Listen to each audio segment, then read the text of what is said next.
A veces la vida nos pone pruebas muy duras, muy difíciles, desiertos que realmente se sienten infinitos. Y una de esas pruebas, entre las muchas que podríamos nombrar, es la enfermedad del cáncer. El cáncer, esa enfermedad que te cambia la vida por completo, te afecta el cuerpo, te afecta la mente y te afecta el espíritu.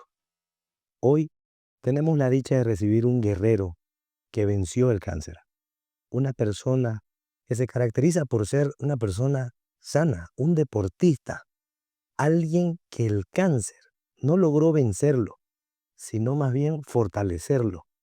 Pero como él bien nos lo dirá, él no fue solo, no estuvo solo, estuvo acompañado del Rey de Reyes, acompañado de aquel Señor de señores que no nos abandona nunca. Para mí es un placer recibir a Marlon Rubio. Bienvenido, Marlon, Muchas en gracias. este segundo capítulo de Pruebas de Fe. La verdad que es una dicha, un honor tenerte. He tenido la oportunidad de conversar con él antes de iniciar el capítulo de hoy y la verdad que es una historia que estoy seguro nos va a llenar de esperanza y que va a poder transmitir un mensaje, una luz a quien hoy lo necesite. Para mí es un placer, de verdad, que me hayas invitado a tu podcast. Y la verdad es esa, o sea, quisiera que mi experiencia sirva como soporte y como fuerza a personas que están pasando por el cáncer o por cualquier situación difícil, ¿no? Que realmente nos agarra siempre desprevenidos y en ese momento es donde sabemos de qué estamos hechos y de lo que necesitamos hacer, ¿no? Para salir de esa situación. Marlon, antes que nada, quisiera que nos des algunos datos. ¿Quién es Marlon Rubio? Marlon Rubio. Ok, mira. Marlon Rubio es un deportista de 45 años, ¿ok? Eh, vengo de trabajar en corporaciones de ceros, ¿ok? Trabajé 16 años en esa corporación, desde la parte técnica hasta la parte de ventas, es decir, que digamos tengo una experiencia amplia en eso. Em, siempre me ha gustado el deporte desde pequeño, ¿no? El tema de la bici, he jugado bien básquet, he jugado voleibol, he sido ciclista y todo lo que se atraviesa siempre me ha gustado muchísimo. Y siempre he sido una persona, digamos, sana, ¿no? No he sido una persona de vicios, jamás nunca me fumas un cigarro en mi vida para que tengas una idea de eso, pero ha sido porque simplemente el deporte me ha llamado y siempre me ha gustado, digamos, el deporte, ¿no? Muy familiar, me encanta, o sea, el concepto de familia para mí es muy fuerte. Tengo 2 hijos, tengo un hijo de 13 años, tengo un hijo de 5 que digamos que son mi fuerza y mis pilares. Y estoy rodeado de gente muy querida, tanto de amigos como de familia, que aprecio mucho y que me han enseñado mucho en la vida. Perfecto, Marlon. Ahora te hago una segunda pregunta. Para vos, acorde a tu criterio, a tu creencia, ¿qué es la fe? Ok, ¿qué es la fe? La fe es el positivismo o la energía que tú le colocas al logro de una meta, sea a través de la religión, a través de tus creencias. Es eso que te mueve el positivismo y te hace ver más allá, te hace buscar un objetivo y lograr visualizarlo, ¿ok? Por ejemplo, en mi caso, durante el periodo de cáncer, yo siempre me visualicé curado. No sabía cómo iba a llegar, no sabía cómo era ese proceso, pero tenía mucha fe que iba a salir de eso, ¿no? Entonces, la fe es ese nivel de energía positiva que mueves en ti a través de rezar, a través de la religión o a través de tu positivismo, o sea, a donde tú lo quieras llevar, pero que hace que se mueva energía en ti, que se mueva mentalidad positiva y que te lleve a salir de ese tipo de situaciones o a lograr un éxito o a lograr una meta que tú necesitas o a salir de una situación muy difícil. Para mí la fe tiene que ver con eso. Cuando hablamos de una situación muy difícil, nosotros tomamos como referencia en este podcast un desierto. Ok, Un desierto que muchas veces no vemos que tiene un final. ¿Por qué un desierto? Porque de repente la enfermedad nos lleva a sentirnos solos, aislados. Y mientras más grave pueda ser la situación, o más grave lo proyecta en nuestra mente, ese desierto va a ser aún más infinito. Entonces, ahora te pregunto, ¿cuál fue tu desierto? Contanos tu experiencia con el cáncer. ok, mi desierto. El tema con mi cáncer fue en el momento que llegó, cómo se descubrió y la situación que lo rodeaba. ¿Qué tipo de cáncer era? Yo tuve un cáncer de estómago, una adenocarcinoma poco diferenciado con células anillo en sello en etapa 2 en el estómago, un tumor de 12 por 8 centímetros. ¿Ok? Soy un gastrectomizado, es decir, no tengo estómago, me extirparon completamente el estómago y me extirparon 13 ganglios en todo el área abdominal. ¿Ok? O sea, tengo dos cirugías, una de 14 horas y una de 7 horas, bastante trabajosa. ¿Ok? Ese fue el cáncer que yo sufrí.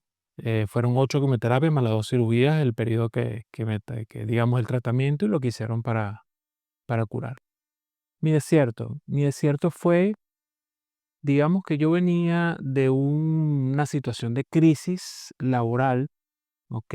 Tuve que cambiar de compañía, pero digamos de la mejor manera, ¿no? Estaba trabajando en una compañía y un cliente me dijo, mira, fue a consultarle, porque casualmente es un abogado, y le dije, mira, tengo esta situación, tal y yo, no te preocupes, vente a trabajar conmigo. Olvida eso, vente a trabajar conmigo. Y yo dije, bueno, chévere, o sea, para mí fue una oportunidad de oro lograr salir de esta situación, entrar en un periodo de tranquilidad, entrar en un reto nuevo y cambiar de compañía. Y apuntamos a objetivos altos. Evidentemente ganamos un negocio bastante grande que me generó mucho estrés. ¿Ok? Durante ese periodo de estrés yo empecé a sentir molestia en el estómago, pero una molestia muy leve. No era un ardor, no era un tema de dolor, o sea, era una molestia, ¿no? Cosa que cualquier persona pasa, se toma una medicina para el estómago y digamos, dice es estrés o ese tipo de cosas, hasta que mi esposa me dice, vas al médico. Fui al médico y fui a hacerme una endoscopia pensando que podía tener una gastritis o cualquier cosa. O sea, no estaba en mi mente, pero absolutamente que pude haber sido un cáncer. Me duermen, me hacen la endoscopia y cuando me despierto las enfermeras tenían cara de terror, ¿no? Y yo, hey, ¿qué pasa, no? Y no estaba mi esposo y no estaba el médico. Y yo le consulto qué pasa, me dice, mira, tienes un tumor en el estómago. Yo me levanto, voy a la oficina del doctor, estaba mi esposa hablando con el doctor, decía, no le vaya a decir nada, no le diga que tiene cáncer, porque, o sea, y yo, sí, ya sé que tengo un tumor y ¿qué hay que hacer? Esa fue la primera frase. ¿Qué pasa en ese momento? Yo acababa de cambiar de compañía, no tenía seguro, ¿ok? Estaba en un seguro privado en el cual yo había contratado, tenía 4 meses, por lo tanto, no me iba a cubrir el cáncer. Mi esposa tenía un mes de embarazo de un niño que tuvo, digamos que buscamos con un año de antelación, muy planificado, con mucho amor. Y en ese momento, peak de la vida, de la felicidad, de la alegría, me detectan cáncer. Ahí yo sentí el desierto. O sea, yo durante mi periodo lloré 2 veces.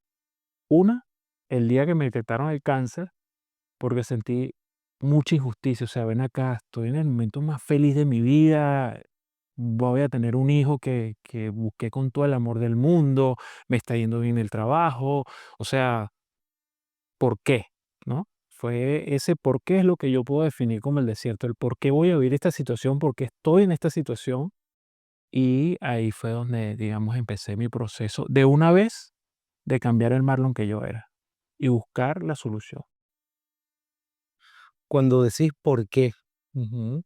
te dirigiste a Dios, Sí, te claro, a Dios y a la vida, a ambos, ¿no? Que tienen mucho que ver. O sea, ¿por qué me está pasando esto? ¿Qué prueba es esta de que, digamos, en mi momento máximo de felicidad y de logros y de crecimiento viene esta situación? Porque era muy contrastante. O sea, y ahí yo sí me pregunté el por qué. y tu familia, ¿cómo tomó tu familia esta noticia? Bueno, yo tengo un hermano menor, 6 años menor que yo, y mi madre. Digamos que esa es mi familia directa, ¿no? Ese año, casualmente, mi mamá venía por primera vez a Bolivia a visitarme. Mi hermano vivía en Chile en ese momento, entonces mi mamá viajaba estamos hablando del 23 y 24 de noviembre del 2018, que pasó el día de mi cumpleaños fue que me detectaron el cáncer, ¿no? Y sin embargo, esa noche yo salí a celebrar mi cumpleaños con unos amigos, comimos, tuvimos una cena, o sea, no paré mi vida. No tuve tiempo de tomarlo como trágico ni nada. Yo seguí mi vida y bueno, ¿qué hay que hacer? Este, y ellos venían en diciembre a verme, y esa noche me tocó llamar a mi hermano y a mi mamá, decirle: "Mire, tenemos mucho tiempo no nos vemos, pero me acaban de detectar cáncer". Realmente para mi mamá fue un golpe muy, muy fuerte, porque digamos, como te digo, venían a verme, era el primer diciembre que pasamos juntos desde que yo salía de Venezuela, yo soy venezolano, y en ese momento me detectan cáncer. Igual mi hermano es una persona bien discreta, no es muy emotivo la forma de él expresarse. Él se quedó sorprendido y bueno, de verdad que fue un golpe bastante fuerte porque en ningún lado, como te digo, es una situación que no estaba, todos estamos felices porque mi esposa está embarazada, porque nos íbamos a ver en diciembre y esa noticia lo descolocó a todos realmente. Tu esposa, pasada la noticia, ¿cómo tomó ya los siguientes pasos, los siguientes días? Mira, mi esposa es una mujer extremadamente fuerte y es una mujer extremadamente impulsada por la acción. Evidentemente le afectó estando, digamos, en ese periodo de inicio del embarazo y de esa situación, pero ella se abocó a trabajar y hacer lo que había que hacer para que yo saliera de eso. Ella básicamente coordinó todo, naciones, medicina, evaluación, fue un pilar, trabajamos como un equipo, ¿ok? Y yo siempre le digo a ella que yo a ella lo mínimo que le dejo es la vida, porque ella me montó en el auto y me llevó a la clínica y me dijo: "Te vas a hacer el examen", porque yo estaba como cualquiera estaría en el trabajo, no, tengo que hacer esto, tengo que entregar esto, vamos el negocio adelante, que hay que cumplir. Y ella, no, ella no, no. Ella llamó, pidió la cita y me llevó. Y si ella no me lleva, no me detectan el Y cáncer. ahí te pregunto, esos síntomas que tu esposa detectó, que tu esposa percibió, ¿eran recurrentes? ¿Eran qué tipo de síntomas, si podés explicar? Sí, realmente lo que yo sentía era una molestia en la boca del estómago que no llegaba a ser un dolor. Es decir, yo me tomaba un vaso de agua y parece que me hubiera comido un bife de chorizo. O sea, todo me cae muy pesado, digestión es muy pesada, entonces yo me la pasaba tomando digestivo porque sentía que mi digestión era muy pesada, así me comiera una hoja de lechuga. Era sumamente difícil la digestión. Entonces, ¿qué pasa? Ella se dio cuenta que eso llevaba muchos días y que era seguido, plain, los síntomas, nunca se quitaban. Aunque no era un dolor, aunque no era una acidez, aunque no tenía, siempre me quedaba, "Joder, tengo ese dolorcito ahí", o no, vamos al médico. Eso fue lo que ella le alertó. Ponte una semana, semana y media con ese mismo síntoma, fue lo que ella dijo: "No, vamos al médico ya". Y por otra parte, con la noticia allá, ¿tus amigos cómo reaccionaron o tu círculo cercano? Maravillosamente bien, en el sentido de que también fue esa noche yo llegué a la casa, ya después que me dijeron que tenía cáncer y le dije a mi esposa, bueno, algo hay que hacer. Yo voy a llamar a mi mamá y a mi hermano y lo voy a informar. Los llamé, hice una videollamada y bueno, evidentemente fue muy duro. Sin embargo, yo voy a hacer un paréntesis aquí de qué era el Marlon de antes y el Marlon de ese momento. Yo era una persona muy estresada, muy, muy estresada y en exceso dramático. O sea, yo podía hacer de un problema algo grande, ¿no? Era la forma en que había llevado las cosas antes, formaba parte de mi personalidad. En el momento de que me detectan el cáncer, eso murió porque ahí entraron mis prioridades, ¿no? O sea, no estamos hablando, la palabra cáncer tiene un estigma muy fuerte, es igual a muerte, ¿no? Entonces, ya a ti cuando te dicen que tienes cáncer, tú dices, ya voy perdiendo la carrera de la vida. Y no es así. No es así, ¿ok? Entonces, ¿es duro? Sí, claro, por supuesto. ¿Que es difícil la palabra? Sí, que tiene un estigma, sí, pero yo en ese momento transformé y dije, no, realmente ahorita hay cosas mucho más importantes que todo eso que yo era, tenía ese drama, esas cosas, y yo me volví un poco mucho más frío, o mejor dicho, me puse bastante frío y transmití tranquilidad. Me preguntabas en mi círculo de amigos. Yo llamé esa noche a mi hermano y se los dije, y le dije, tranquilo que estamos a salir, no se preocupen. Ya vamos a ver qué hacemos, ¿ok? Pa'lante. Cambiaron los planes, pero lo vamos a hacer. Y las otras personas que yo tenía cerca era mi grupo de ciclismo, que en aquel momento nos llamamos los Espartanos MTB. Y estábamos ¿sabes? En un grupo de WhatsApp que era, digamos, mi grupo de amigos que yo conozco desde que llegué a Bolivia, ¿no? Pues ellos fueron, digamos, los que me adoptaron cuando yo llegué, porque yo me vine y mandé mi bicicleta con la maleta. Yo llegué y al me llegó mi bicicleta y empecé a salir, los conocí a ellos, hicimos un amigo, luego se hizo el grupo Los Espartanos y yo los considero familia. Para mí son mis hermanos. Eso te quería preguntar, ¿cuán importante viene a ser el rol, el papel de la familia y de los amigos en el transcurso de todo este desierto? Mira, fue vital, vital, vital, vital. ¿Por qué? Mi mamá y mi hermano, o sea, mi mamá evidentemente, ella necesitó mucho soporte porque soy su hijo mayor y es una noticia que ninguna madre quiere tener. ¿Ok? O sea, realmente ella fue bastante fuerte durante todo este proceso y bueno, digamos que solo una madre puede entender lo que es tener un hijo con cáncer. Y mi hermano, como te digo, mi hermano es una persona de acciones. Ok, ¿qué hay que hacer? Se puso en comunicación con mi esposa y ellos coordinaron las donaciones, el GoFundMe, o sea, ellos digamos que hicieron el plan estratégico de ejecución del financiamiento de mi enfermedad, porque ahora yo no tenía seguro. Y estamos hablando de una enfermedad que es extremadamente costosa. ¿Puedes explicarnos más o menos cómo funciona el El GoFundMe es una plataforma para donaciones, ¿ok? Tú subes la documentación de tu caso y explicas qué es lo que tiene. Mira, tengo un cáncer así asado, me encontré, esta es mi familia, mi situación y no tengo los recursos para tratar el cáncer. Entonces, ¿Y esto lo hicieron desde Venezuela? desde aquí, todo fue desde aquí, todo pasó aquí.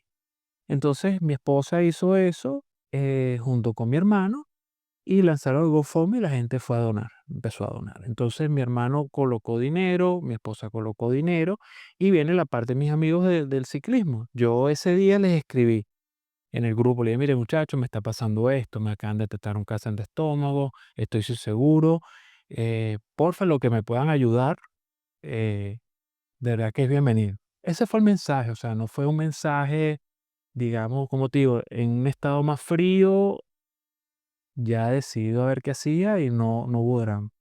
La reacción de ellos fue increíble. Se pusieron de acuerdo enseguida, me llamaron, Marlon, vamos a ver qué hacemos. Un Carlos Saavedra, que es un amigo de ciclismo, se encargó de enlazar a mi esposa con el grupo, ¿no? Porque mi esposa pertenecía y montaba bicicleta conmigo. Entonces, digamos, bueno, Carlos es la cabeza, es el que se va a comunicar con mi esposa y él le comunica a todo el grupo para que yo no tenga 50 mensajes preguntándome cómo estás, cómo estás, cómo estás, cómo estás, sino que entonces entre mi hermano, mi esposo y Carlos se dedicaron de coordinar eso. Y ahí fue donde ellos empezaron a reaccionar. Santa Cruz en general es una ciudad de mucha relación de las personas, ¿no? Mira, yo conozco al dueño de tal cosa y yo conozco a fulano de tal, entonces digamos que ese tipo de enlaces de relaciones me ayudaron, me dijeron, ¿qué necesitas? Mira, yo necesito, primero evalué qué iba a hacer, una segunda opinión, hablamos con otro médico, vimos que los exámenes, cuando vimos la biopsia, ahí me dijeron, es bien, bien grave lo que tienes, no es de juego, tienes que correr. O sea, ya está el tiempo corriendo en contra. Entonces, en base a eso nos movimos y decidimos irnos a operar a Cuba. ¿Por qué? Porque Cuba tiene clínicas que atienden a personas extranjeras y te cobran y salía más económico que aquí.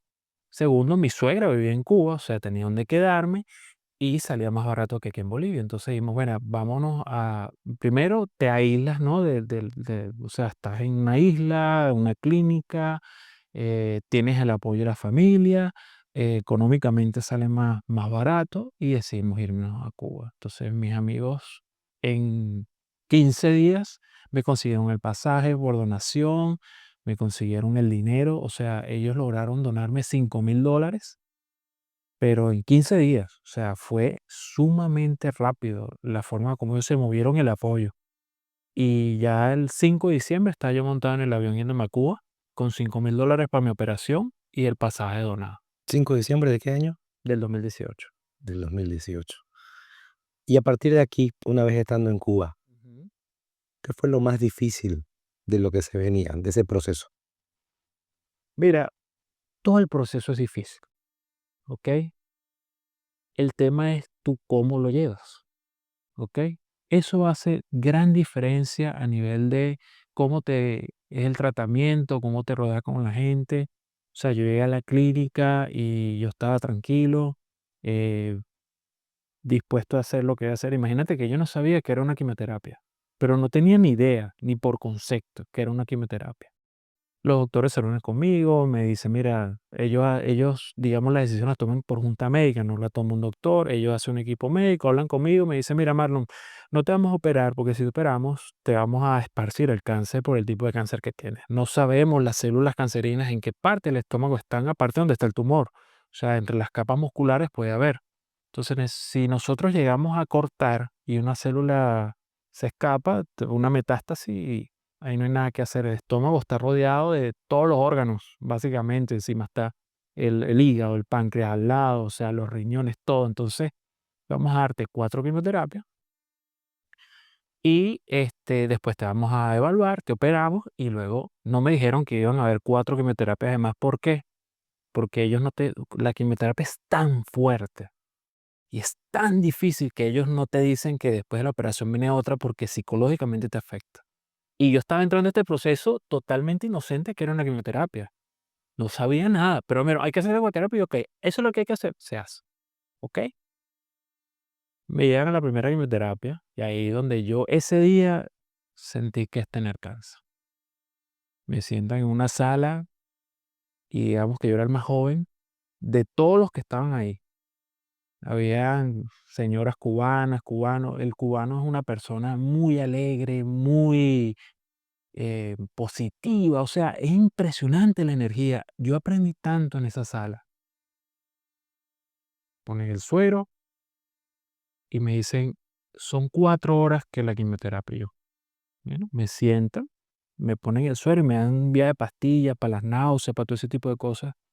Y a las 2 horas el malestar era espantoso. O sea, el brazo totalmente dormido, las náuseas, la sensación en el cuerpo, o sea, horrible, de verdad que solamente quien ha tenido una quimioterapia sabe lo difícil que es.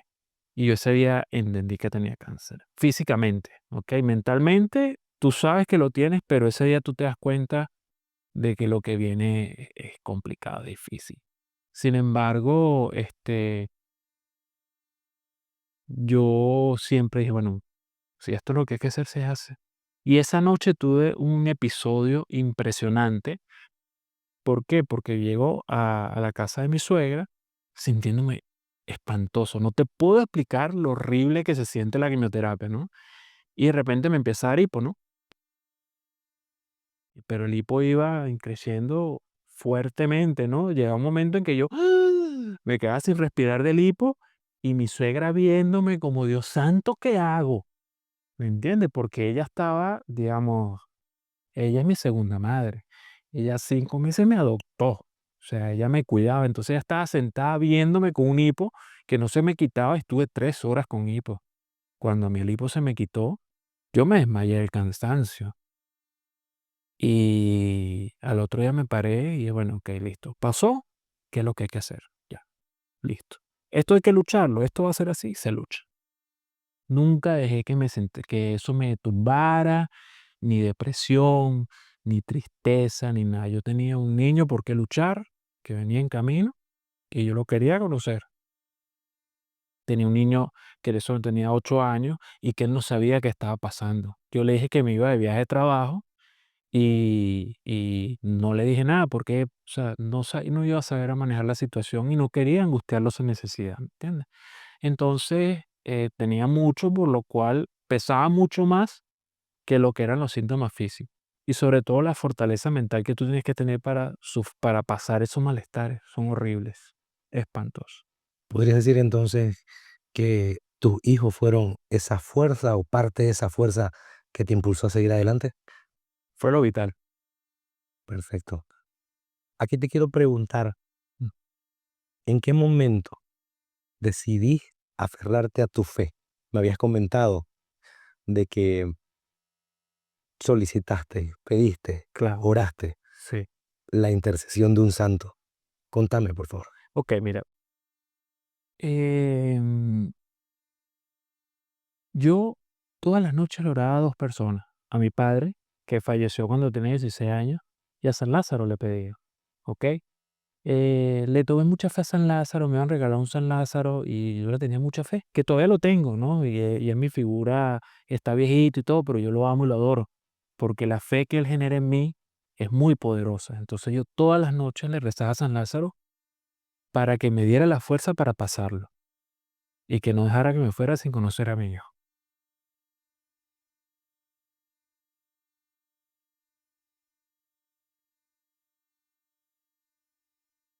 Eso me llenó de fuerza, eso hizo que todas las luchas fueran más fáciles, ¿ok? O sea, los malestares, o sea, estamos hablando de que yo me tomaba 6 pastillas al desayuno, como 6 o más al almuerzo, se me quemó de la lengua al exófago completamente con la quimioterapia. Yo tomaba agua y era como comer vidrio, ¿me entiendes? O sea, el olor a la comida me da unas náuseas que yo comía aparte, ¿ok? O sea, estamos hablando de que yo hacían el almuerzo y me lo dejaban en la mesa y esto era ambiente, pues no puedo comer ni frío ni caliente. Todo el mundo comía y me dejaban solo porque yo no podía soportar ver a comer a nadie, menos el olor de la comida. ¿Ok? Y yo comía, comía, y yo, con todo el dolor del mundo de la quemada de la lengua y de todo lo que te hacía la quimioterapia, hay que darlo. Si no comes, no, tienes que comer. Y comí, y comí, y comí. Ahora te pregunto, ¿de dónde nace si esto lo de San Lázaro? O sea, ¿fue algún santo que alguien en tu familia recomendó, o alguna amistad, Por o mi esposa. por tu esposa? Mi esposa era cubana, o sea, mi ex esposa es cubana y digamos que le tienen fe a San Lázaro. Y yo lo adopté. No te puedo decir en qué momento me llamó o en qué momento fue exactamente, pero sí, fue por eso, esa figura de San Lázaro. O sea que tu esposa venía, me imagino, también de una familia, o viene de una familia bien católica, digamos, o sea, devota, o sea, que tienen esa devoción por la intercesión de los santos. Es decir, porque según tengo entendido, conforme a lo que Ujú. conversábamos antes, es de que, digamos que tu catolicismo era un catolicismo común y corriente, digamos, ¿no? O sea, entonces, quizás, digamos, gracias a ella fue que llegaste a conocer de San Lázaro, entonces, ¿no? Sí, por eso. Nosotros, como te comenté, llevamos una fe muy familiar nosotros, ¿no? Y sí, por ella fue que lo tomamos.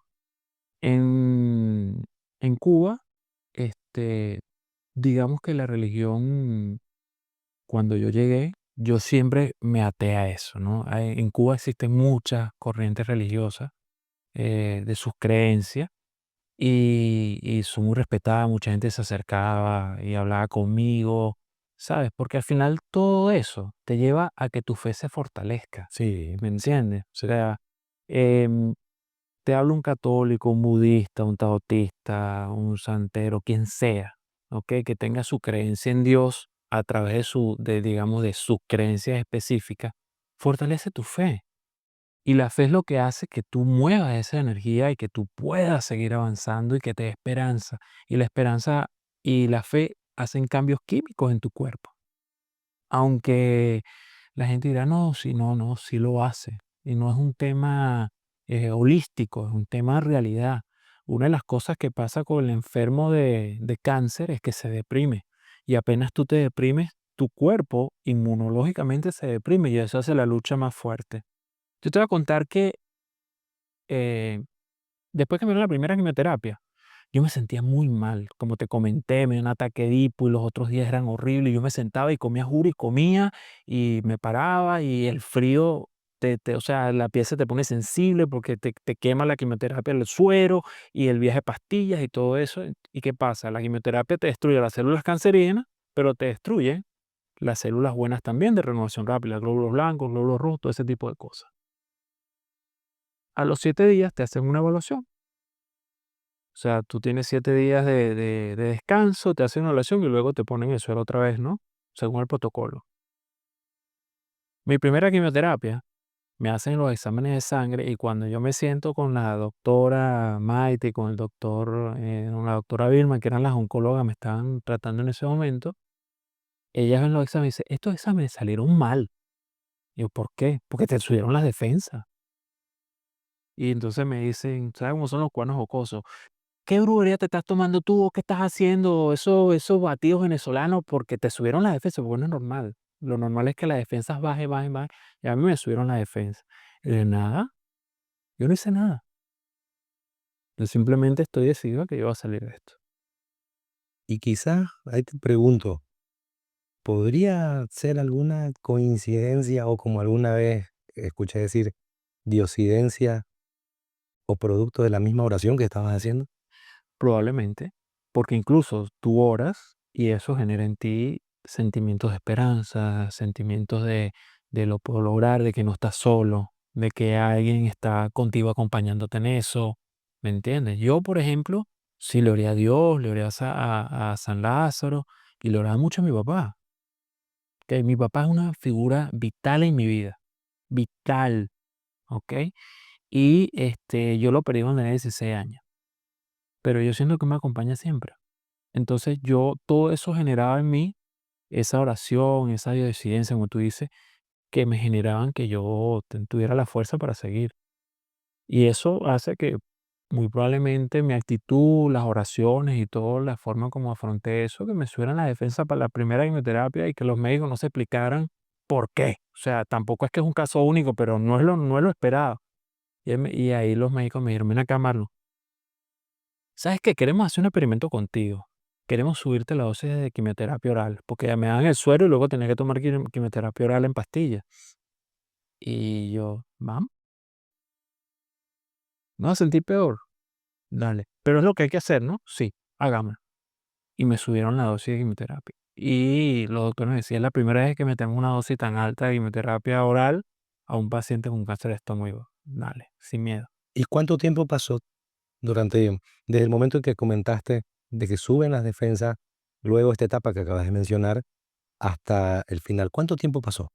Mira, son 15 días por ciclo más o menos, como unos 2 meses, porque fueron 4 quimioterapias, fueron 2 meses que me pasaron las quimioterapias, los sueros y las quimioterapias orales. Y ya, claro, ya para la tercera quimioterapia ya mi cuerpo empezó a resentirse porque digamos que es un veneno que te cura, lo que yo siempre le he dicho, ¿no? O sea, tú para salir del cáncer te tienen que destrozar todo y es una metáfora literal, o sea, te destroza física, emocional y psicológicamente y ahí te toca reconstruirte. ¿Qué fue lo que yo hice? Sinceramente, eso fue lo que yo hice. O sea, pasé por momentos muy duros, que sigo pasando. O sea, el cáncer te deja secuelas psicológicas, emocionales, pero también depende tú cómo las afrontes, ¿no? O qué aprendes de eso. Aquí más o menos fueron unos 2 meses que me pasaron los quimioterapias. Ya para la última quimioterapia, sí, evidentemente mi cuerpo había bajado la defensa, estaba ya bastante afectado por la medicación, pero estaba listo para la operación. Ya yo estaba okey. ¿Qué es lo que hay que hacer? Mi frase que me salvó la vida. ¿Qué es lo que hay que hacer? ¿Viene la operación? Listo. Previo a la operación, cuando ya tu cuerpo está bastante débil, estás bastante golpeado ya por todo lo que es la quimioterapia, no solamente físicamente, sino probablemente también anímicamente te sentías golpeado, asumo, No. ¿no? Anímicamente estabas fuerte.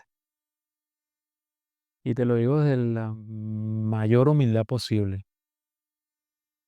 Jamás bajé mis ánimos. Tanto que la gente que me rodeaba, los médicos, las enfermeras, me cuidaban y me atendían y ponían de mí. ¿Por qué? Pues yo estaba tan positivo, yo echaba chistes, yo comía.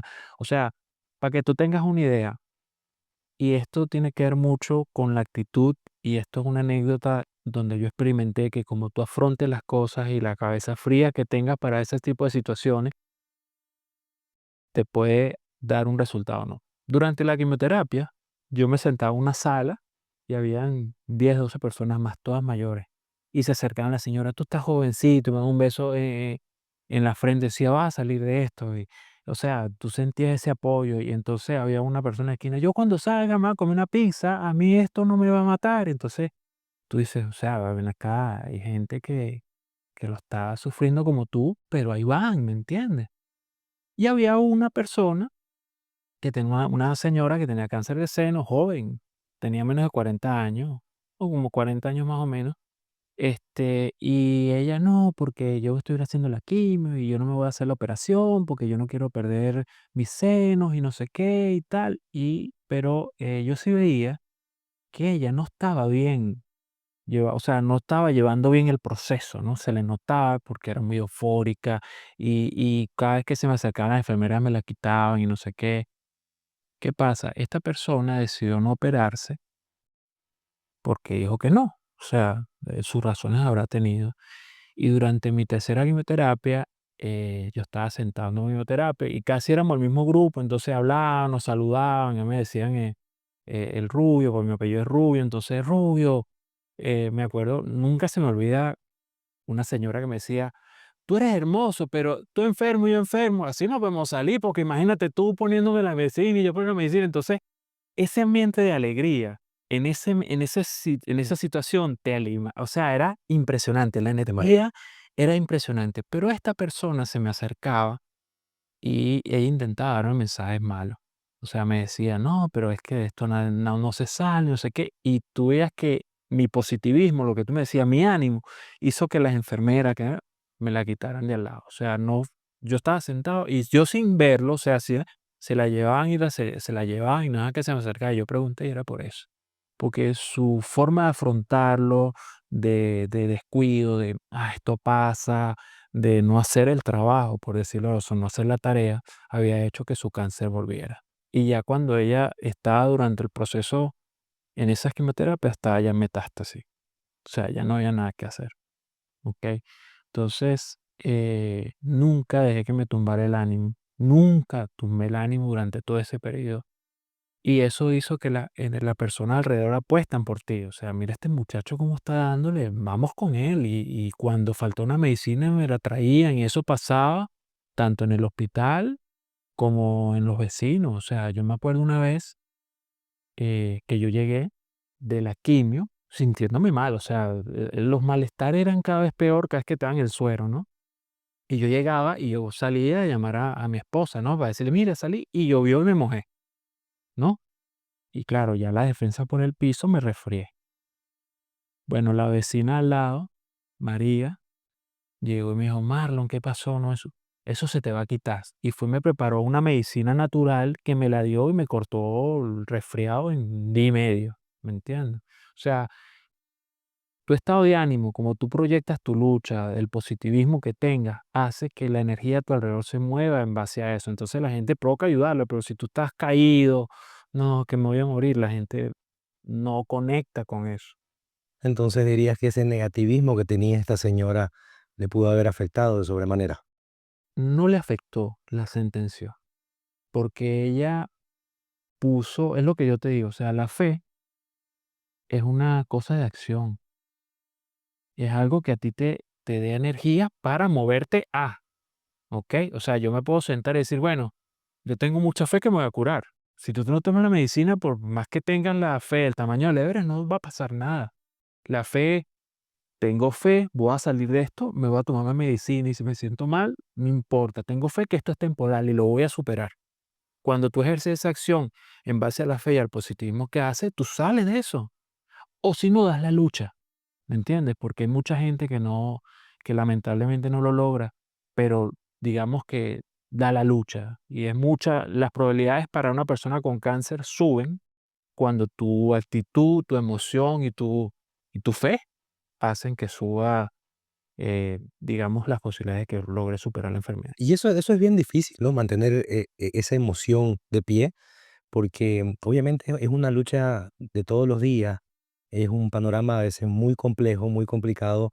Evidentemente estaba rodeado de personas con buen ánimo, pero también hay personas que no tienen ese buen ánimo y mal que mal a uno le afecta, me imagino, de muchísimas formas, de forma positiva y negativa. Claro. Por esa misma razón te voy a hacer la siguiente pregunta, con la finalidad de que puedas dirigirte a esas personas que están atravesando este momento. En tu experiencia, aún considerando ese semblante positivo que mantuviste, ¿hubo alguna situación que marcó, digamos, un momento muy fuerte, tanto en lo físico como en lo emocional? Si marcó, ¿qué hiciste para salir adelante? Ok, mira, hubo dos momentos bien difíciles, que, digamos, me golpearon muy duro. El primero fue ese día que yo me monto en el auto con mi esposa embarazada, que me dicen que tienen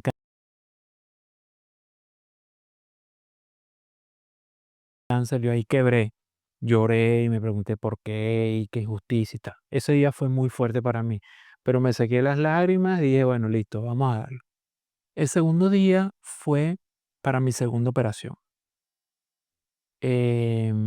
A mí me operan y, la operación fue bien fuerte, o sea, 14 horas de cirugía, eh, fue extremadamente fuerte para mi físico. Yo me acuerdo que yo entré en recuperación, dormido anestesiado y me despierta: "Marlon", pum, y me despierto y lo primero que me dice: "Estoy vivo".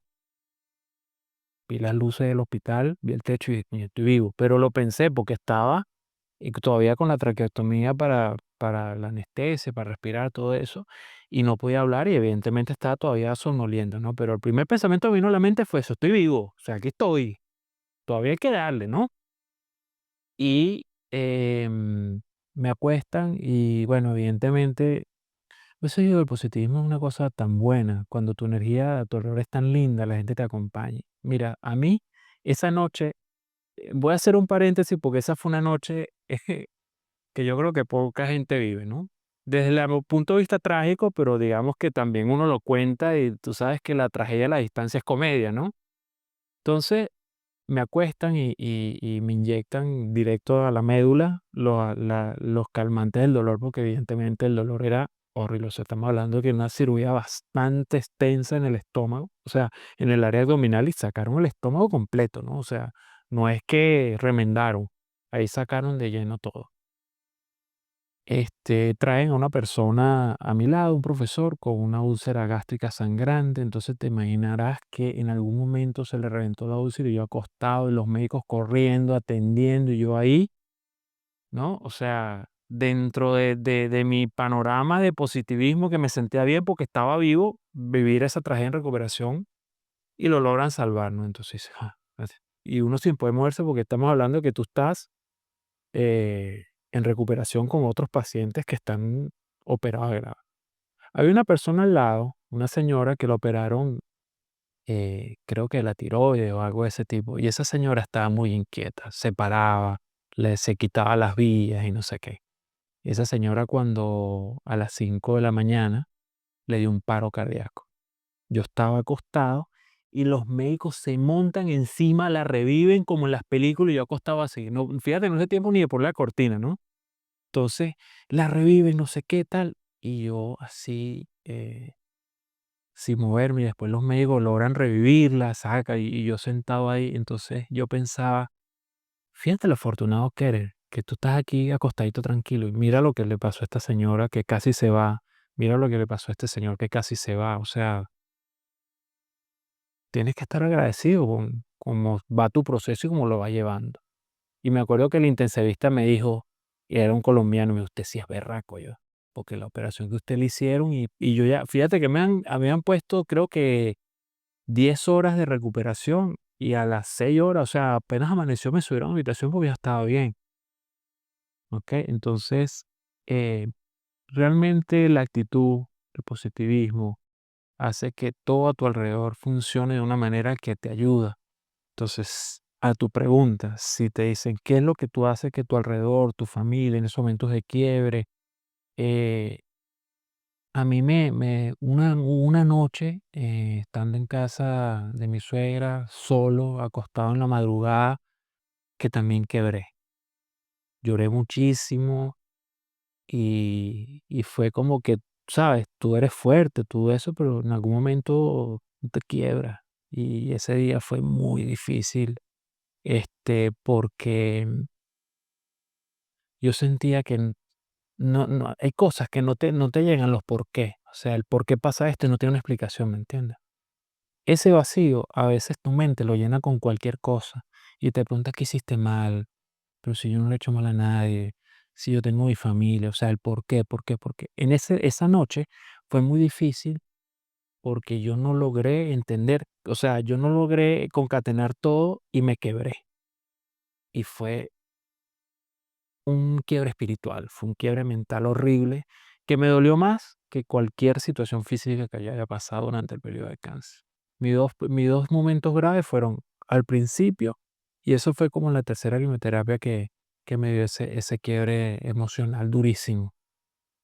Hay que pasarlo. Yo le recomiendo a la gente que no le quite la cara a las emociones, porque cuando tú le quitas las caras a lo que sientes y no lo vives, es como que te digan a ti, no veas el foco de luz, ¿a dónde va a ir tu atención? Allá, ¿me entiendes? O sea, tú necesitas, si te sientes mal, llora, si te sientes feliz, disfrútalo. Si ese día tienes esperanza, disfrútala. ¿Me entiendes? Tienes que dejar que la emoción pase para que la vivas y luego empezar de cero y volver a tu punto de reinicio. No caerse. Un día triste lo puede tener cualquier hora en el periodo de eso. Pero es eso, es temporal, es un día.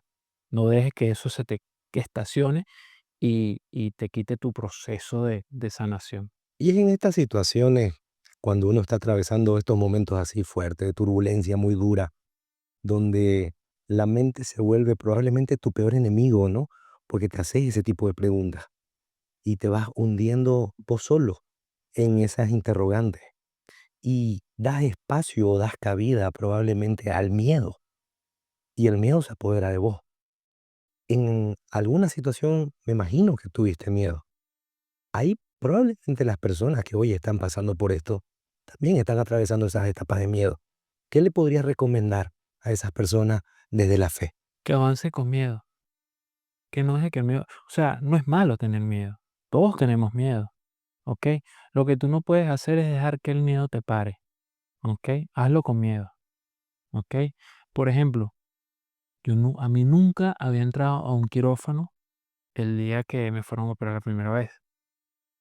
Y por supuesto que tenía muchísimo miedo, pero también estaba tranquilo diciendo, yo lo que pensaba, lo que va a pasar, ¿me entiendes? Yo lo que tengo es que tener fe y estar tranquilo que esta va a salir. Y ahí estaba, en una sala donde nos estaban poniendo las vías para anestesiarnos antes de llevarnos y había gente que desde operaciones estéticas hasta operaciones más graves que las mías y todos estamos con miedo. El tema es que no te paralices por eso. Hazlo con miedo. El miedo no es malo. Malo es paralizarse por eso. El miedo te alerta, ¿entiendes? El miedo te pone en un estado de... Yo prefiero tener miedo que estar deprimido, por ejemplo. ¿Me entiendes? Porque cuando tú te deprimes, tú vas a la guardia y te tiras al piso y te bajas y vas para abajo y vas para abajo y vas para abajo. Y ya cuando tienes a dar cuenta estás en un hueco donde, ¿entiendes? Mientras que el miedo tiene dos cosas. O te paraliza y te hace retroceder, pues no te tumba.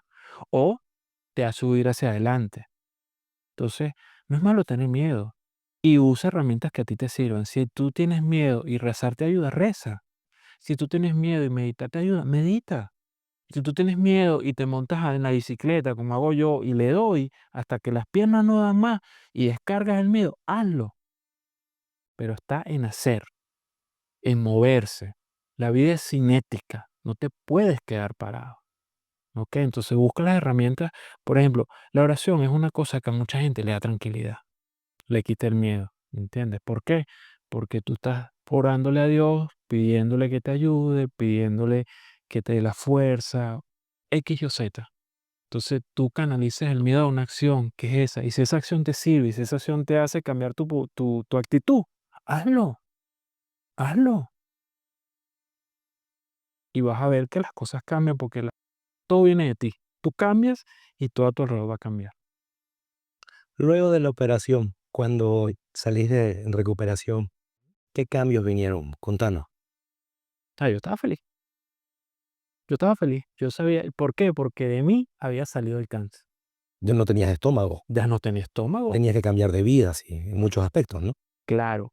Esa fue una de las cosas que más cambio me hizo, fue el cambio más radical.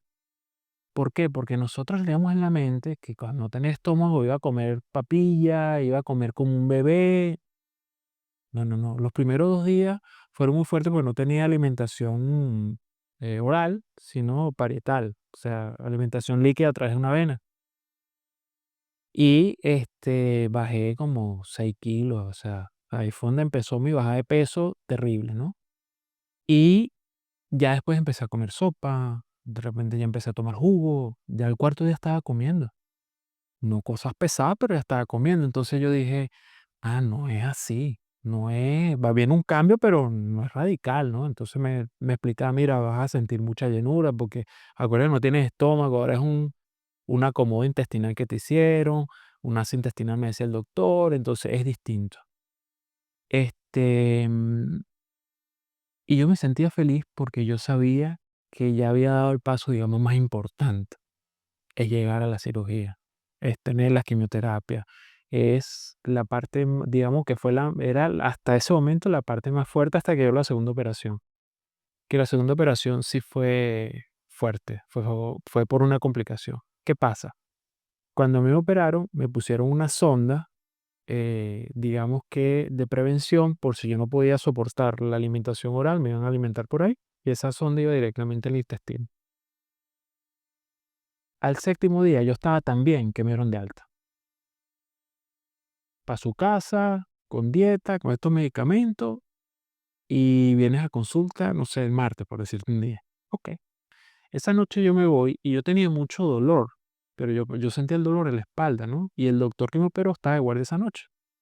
Y me dice, Marlon, pero detecta bien que el dolor es adelante en el abdomen o atrás en la espalda. No, así es en la espalda. Y claro, tú sabes que a ti te operan y tú estás acostado, tienes que caminar y eso. Yo tenía una o sea, la operación fue bastante extensa en el estómago y yo tenía el dolor. Bueno, para resumir un poco el cuento, era una obstrucción intestinal en la sonda. Me llevan en la mañana, yo me siento, yo no dormí nada esa noche, mi mamá al lado, todo el mundo viendo qué pasaba porque era el dolor, el dolor, el dolor. Y yo le digo, "Mamá, mira, vamos al médico". Bueno, llamé al doctor, le digo, no, no me está doliendo atrás en el abdomen, vente. Imagínate que yo, la habitación que tenía, así como salí, así entré. O sea, no había cambiado nada. Yo entré, me hicieron un examen, me detectan la obstrucción intestinal y me dicen, me llama el doctor, me dice, Marlo, tenemos que operarte de nuevo exactamente como te operaba. Tienes una obstrucción intestinal y hay que atacarlo ya. Entonces estamos esperando que se desocupe un quirófano, al final de la tarde te vamos a operar. Y esa operación fueron 7 horas más de cirugía. Que yo no sabía, me enteré por mi suegra cuando vino a Bolivia, de que el doctor le llamó y le dijo, no sale, está muy feo el panorama. Está entrando a unas condiciones bastante desfavorables para él. O sea, estamos hablando que hace 7 días había tenido una operación mayor y a los 7 días iba a tener la misma operación bajo un proceso de obstrucción intestinal, una operación súper complicada. Y, y yo entré tranquilo. La segunda vez entré más tranquilo que la primera, sin miedo. Yo no sabía lo grave que estaba, pero es lo que hay que hacer, me tienen que operar, ¿no? Opérenme, ¿no? Y me operaron, ¿verdad?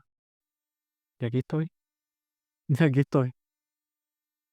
Gracias a Dios. Yo creo que realmente tenés un propósito de vida que tenés que averiguarlo.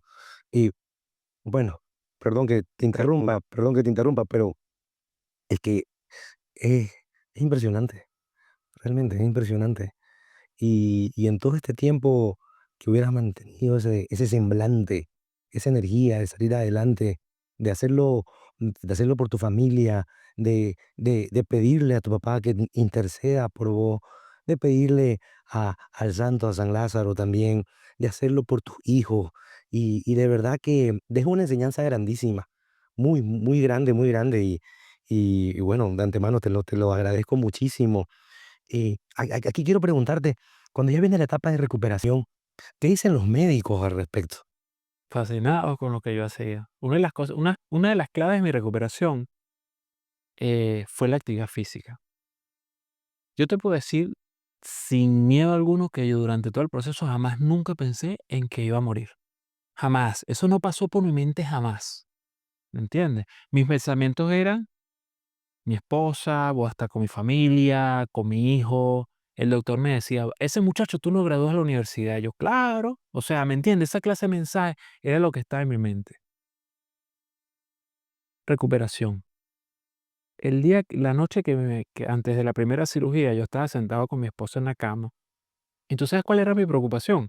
¿Cuál? No sé, dime una que puede tener alguien antes de una cirugía de ese tipo. Uy, no sé, La que se te ocurra. qué sé yo, que no perdas mucha sangre o que perdas sangre, no sé, una preocupación así. Mi preocupación era cómo iba a montar bicicleta sin estómago. Ah, ok. Estás loco. Esa era lo que yo pensaba. Y yo le decía a mi esposa: "¿Cómo voy a montar yo bici ahora sin estómago?". Y eso me tenía preocupado, ¿me entiendes? Ella sale al pasillo, se mete en internet, se mete en Instagram y consigue una cuenta de Raúl, un amigo, que tiene una cuenta que se llama Gastrectomachine. Gastrectomachine es español y él, tiene la misma cirugía que tengo yo. Y no tan solo es ciclista, es triatlonista. Y ella llega y me dice: "Mira, no, pero si yo puedo. Si no tienes estómago, etcétera, yo también voy a hacer bicicleta". Y ese día dije: "Regreso y voy a hacer la carrera de Samaipata. Fijo, eso va a ser seguro. Yo de esta salgo y cuando regrese a Bolivia voy a hacer la carrera de Samaipata". Eso eran mis pensamientos la noche antes de la cirugía, cuando ya yo estaba listo para acostarme y estaba con ella, que, sabía que a las 6 de la mañana, 5 de la mañana venía a buscar para meterme a quirófano. Wow, qué fortaleza, qué fuerzas, qué fe la tuya, qué optimismo. La recuperación mía viene por la actividad física. Yo llego a Bolivia y me quedaban 4 quimioterapias más, que ese fue un golpe psicológico fuerte. Después que me operan, me dicen: "Marlon, vienen 4 quimioterapias después de la cirugía", y eso yo sí me fíjate que Vilma, una de las oncólogos, me dijo: "Bueno, no te quería decir nada", pero es lo que te digo, ellos me dan tan positivo que ellos hasta se saltaron protocolos y me decían: "No, Marlon, tenemos que", pues yo, claro, el malestar, la cirugía, la comida, o sea, ya mi cuerpo se había resentido, ya yo estaba pesando cerca de los 60 kilos, 63 kilos, y estamos hablando de yo llegué a Cuba pesando 88, o sea, ya había bajado más de 20 kilos. Y, decidimos hacernos las últimas 4 quimioterapias aquí en Bolivia, por el tema de alimentación, necesitaba comer más, necesitaba los médicos, bueno, sí, mira, este es el protocolo, váyase, no hay problema, y me ven. Me hice las 4 quimioterapias y al día que el 24 de julio fue la última quimioterapia, que es donde yo celebro mi segundo yo celebro mi cumpleaños 2 veces, el 24 de julio y el 24 de noviembre, porque el 24 de julio volví a nacer. El día que me sacan la aguja de la última quimioterapia, dije: "Hasta aquí fue. Chao, chao cáncer, y usted no vuelve". Y yo al mes ya estaba montando bici. En mi perfil de Instagram está la primera vez que yo me monté en una bicicleta, hice 15 kilómetros yendo por hongo. Y estaba realmente bajo de peso. O sea, estaba en unas condiciones físicas bastante fuertes para lo que yo era, pero qué felicidad volver a la bici. Y así empecé, y así empecé. Y para mí la bici fue la mayor terapia. Mis hijos fue mi mayor fortaleza, ¿me entiendes? Pero mi rehabilitación como persona física, era la bicicleta. Y hasta el sol de hoy es, hasta el sol de hoy. Hay 2 carreras que yo hago todos los años y para mí son la carrera del Hondo, que fue la primera carrera que yo hice cuando después del cáncer, que es una carrera fuerte, pero la hice. Y ese día dije: "Volví, aquí estoy, superado". Y la segunda es Samaipata. Cuando salió la segunda carrera de Samaipata, ya yo quería hacer, y mi objetivo es hacer lo que yo vi con Raúl en España, que inclusive durante un tiempo nos comunicamos por mensaje y me acuerdo que cuando fue a hacer el primer control post cáncer, que una vez al año tiene, bueno, en la primera vez, una vez cada 6 meses tienes que hacerte el examen para ver cómo está tu cuerpo, si tienes células cancerígenas y todo, yo tenía mucho miedo. Ese día yo tenía mucho miedo. ¿Me entiendes? Porque después de que pasas todo eso, uno es ser humano, uno no es Superman ni nada de eso. Como ser humano, ¿Y seguiste rezando sí.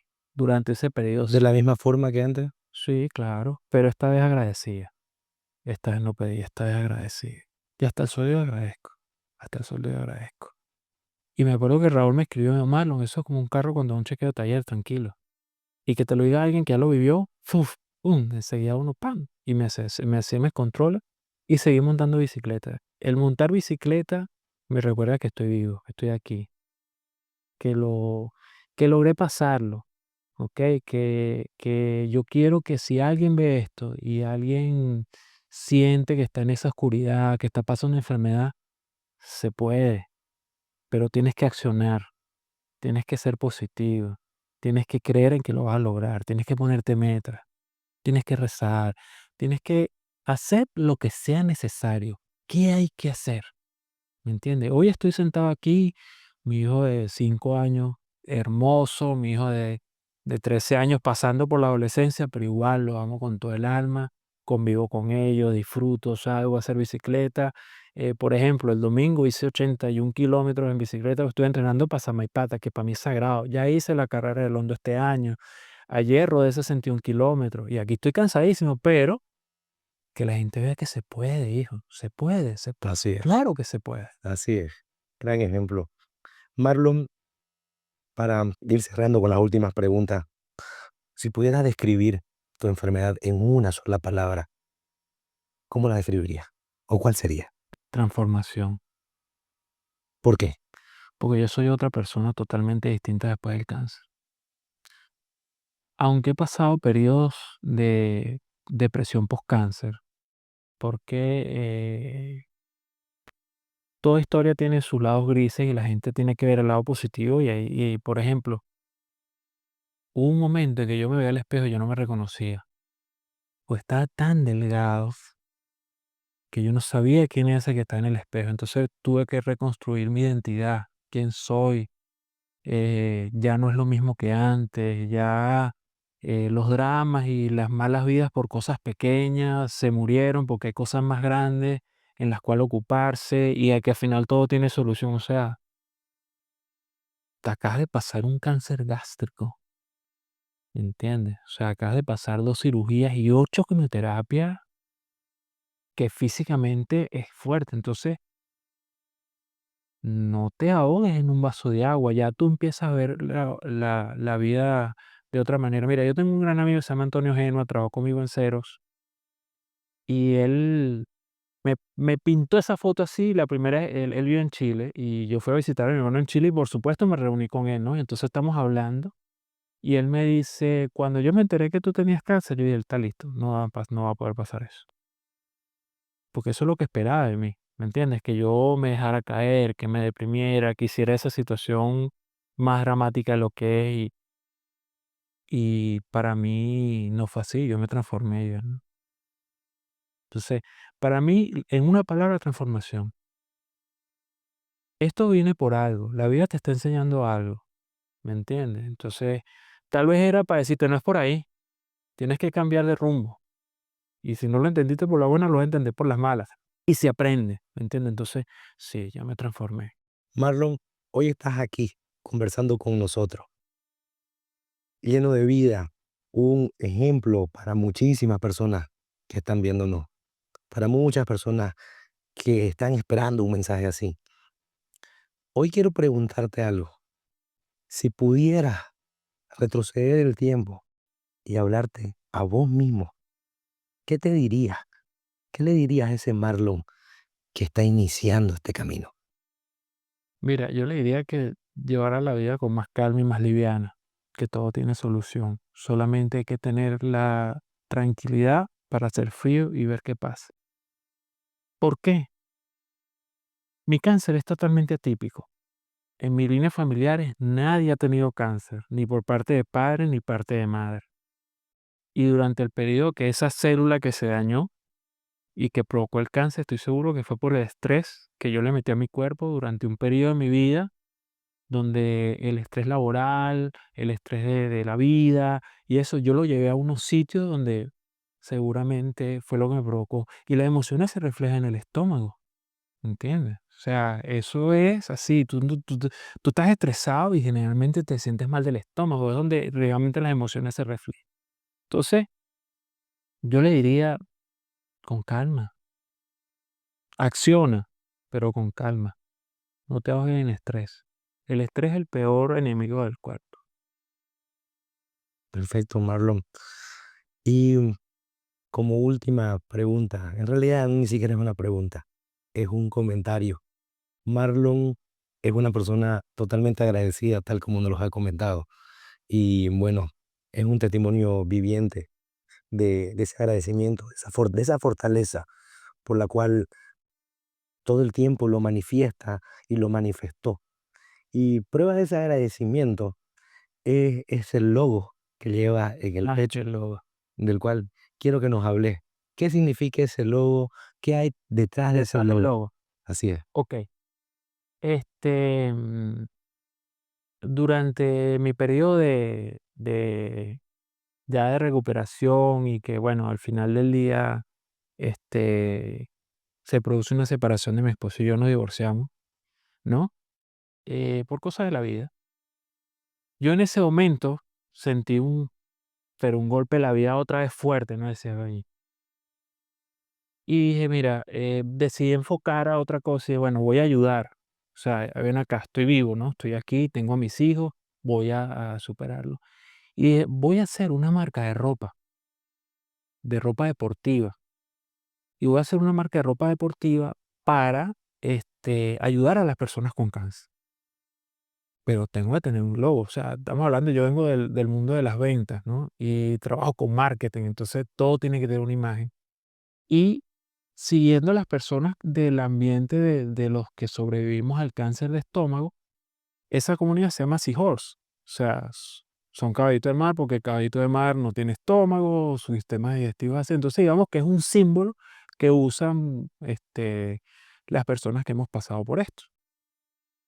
Y se me ocurrió, yo necesito hacer algo para identificar. Y entonces me puse a pensar, dice, ¿cómo lo plasmo en algo donde yo agradezca, pero que no sea evidentemente, sino que yo tenga que explicarlo, porque eso me da la oportunidad de decirle a la gente mi mensaje y por qué estoy aquí?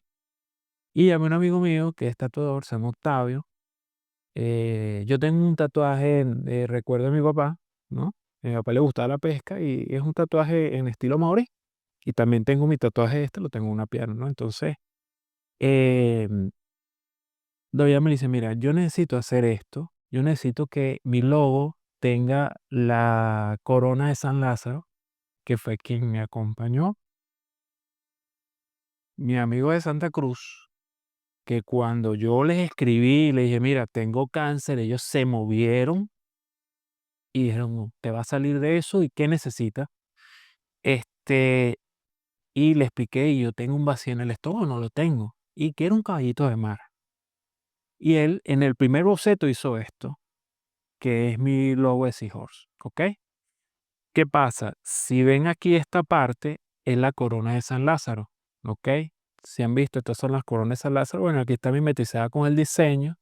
Si ven aquí abajo está la cruz de Santa Cruz, porque de verdad que mis amigos de la de ciclismo, aquí, o sea, impresionantemente, y de manera, o sea, incondicionales. O sea, fue unas personas que tuvieron mucha empatía y mucha calidad conmigo a nivel humano. Y bueno, y el caballo de mar que simboliza de que yo pertenezco a la comunidad de los que tuvimos gastrectomía y somos sobrevivientes de cáncer y no tenemos estómago. Entonces, yo, cuando él me hizo el logo, él nada más me hizo un boceto. O sea, él hizo un dibujo a mano que es este. No hubo tres opciones y ese es. Y él me lo diseñó y yo lo opté como mi logo. Entonces, mi marca de ropa es Rubio Seahorse, ¿ok? Y yo inicié haciendo uniformes de ciclismo, hice campañas, vendí y le doné a Gotita Roja.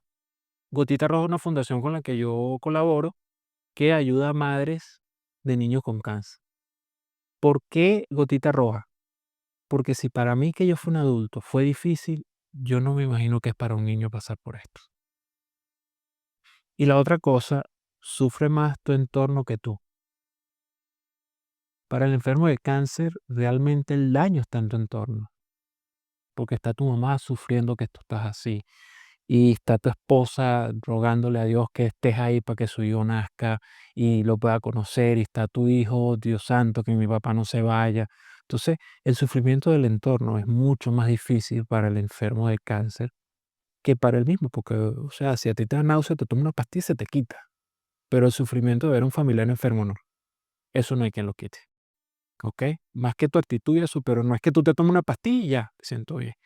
Entonces, eh, por eso tengo esa afinidad con el tema de Gotita Roja, porque las enseñan a trabajar a las madres, las ayudan, ayudan a los niños. Entonces, yo creé mi marca y mi marca es para eso. O sea, mi objetivo es lograr recaudar para así como a mí me ayudaron, yo quiero ayudar. Yo siento que tengo una deuda fuertísima con la vida, por eso. Perfecto, Marlon. Te entiendo, te comprendo y te felicito, realmente. Yo tengo mucho que agradecer y pagar por eso, porque hubo gente que puso dinero, hubo gente que te decía, si puedes, tranquilo. Entonces, como yo me siento tan afortunado de todo eso y tan agradecido, yo lo que quiero es que esto regrese a gente que lo necesite, Así, ¿entiendes? Porque tú, por ejemplo, hace poco fui a Gotita Roja y doné parte de o sea, el porcentaje de las ganancias de las ventas, y en ese momento había una persona que había ido y necesitaba un medicamento. Entonces dijeron: "Toma, pum, mala, cómprale el medicamento que ya llegó". Entonces tú nunca sabes así es. lo poco o lo grande cómo va a ayudar. Incluso monetariamente, yo he tenido la oportunidad de hablar personas con cárcel que me han llamado, yo les cuento mi historia y les digo, y les saca el panorama, porque muchas veces están rodeadas de personas que dicen: "Uf, ya". Entonces, no, no, no, no, no, hijo, no se rinda, dele, dele, dele, dele. Perfecto. Aquí nuevamente voy a pedirte, Marlon, que nos diga dónde las personas, la comunidad ciclista en Santa Cruz es bastante grande, ¿no? Grandísimo. ¿No? Y Bolivia en en general. Bolivia, exactamente. Entonces, y yo creo que las personas que nos están viendo de otros departamentos también podrían adquirir los productos, ¿no? Con la finalidad de adquirirlos y ayudar, que es lo principal, ¿cierto?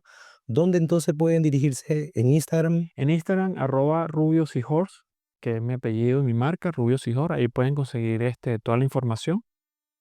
Mi teléfono 691-57-522. También está en mis redes para que me puedan escribir. Y esas, digamos, son mis dos vías de contacto. Tengo mucha gente que colabora desde el interior del país. O sea, me siento muy afortunado porque realmente la gente entiende, la gente es empática y la gente ayuda.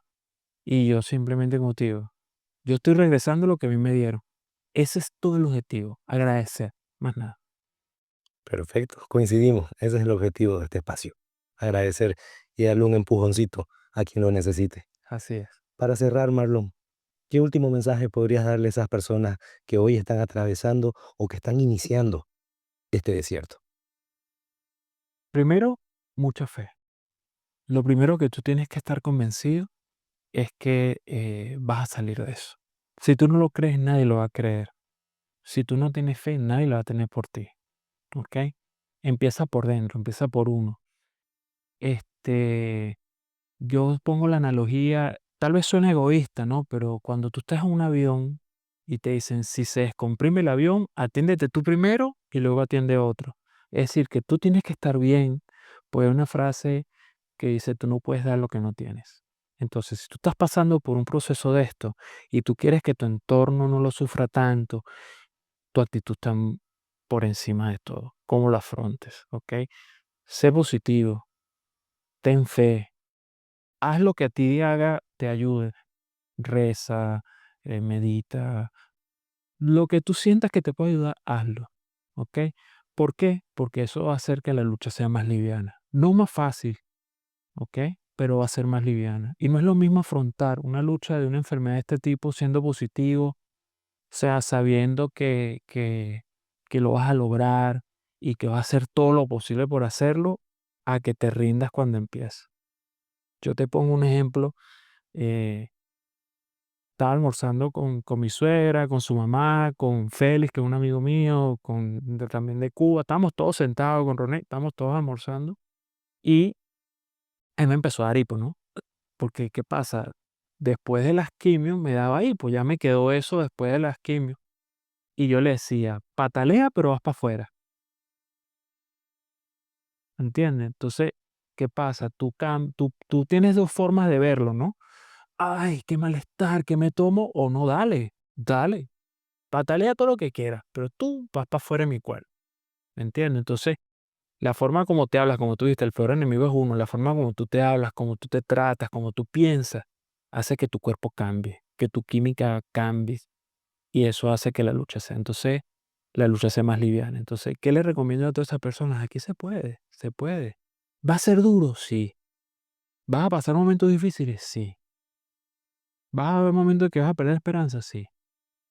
Pero que eso no te venza. Recuerda de que tienes que lograrlo. Depende de ti, de tu actitud y de cómo tú reacciones a eso. Si se puede, aquí estoy yo y hay muchísima gente que ha tenido la oportunidad de sobrevivir a cáncer. Entonces, sí se puede, pero es haciendo, con mucha fe y haciendo. Perfecto. Muchísimas gracias, Marlon, a nombre de todo el equipo de Pruebas de Fe. Gracias por tu palabra, gracias por tu esfuerzo, gracias por tu forma de agradecer, tanto transmitiendo tu experiencia, tu testimonio de vida, como también aportando a los niños que están atravesando esta enfermedad y dándose esperanza a la familia, dando esos consejos de vida para que puedan encararlo de la mejor manera, ¿no? Ese optimismo, esa fortaleza es lo que nos impulsa a salir adelante, ese amor por nuestro entorno, esa familia que nos rodea, esa actitud que debemos tener. Ese es el mensaje que tenemos que transmitir hoy en día. Y esa, esa persona que, que en realidad no es una persona, ese ser que siempre nos acompaña, Dios, y esos intercesores que pueden ser los santos, pueden ser nuestros familiares que están a su lado allá arriba. Esos intercesores son importantísimos para darnos la fuerza para salir adelante. Así que para todas ustedes, las personas que nos están viendo hoy, para todos aquellos que están atravesando este momento o que quizás tienen algún familiar, algún amigo que está iniciando este camino o que está recorriéndolo, mucha fuerza, mucha fe, ánimo. Que Dios nos acompañe a todos. Hasta la próxima. Gracias. Gracias.